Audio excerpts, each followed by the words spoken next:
my name is Robin and I want to show you how I got my windows so clean. So here's the before. We had a lot of lime scale kind of on these windows from a sprinkler that we didn't realize was spraying directly onto them. So I used a solution of warm water, white vinegar, and a tiny bit of dish soap. And I'm using the blue chenille scrub brush right now, and then I'm using the squeegee to get it off, and I decided to go over it a few times. One time wasn't quite enough. My favorite part was just how easy this was to use. It was fun and simple and just honestly did a great job. I was surprised and happy about it. So you can see how tall those windows up above are, and check it, I was able to reach them and get those nice and clean. So here I actually went over the bottom ones again because I'd gotten water on them. You want to go from top to bottom when you wash windows.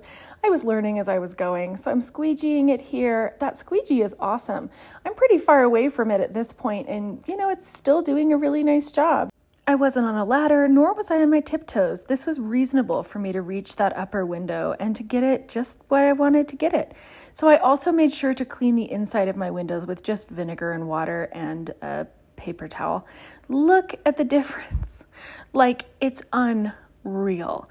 It took me about 7 minutes to do these two windows, this upper one and the lower one, and honestly the payoff is better than I expected. I absolutely recommend this window washer from Vitever. Thanks!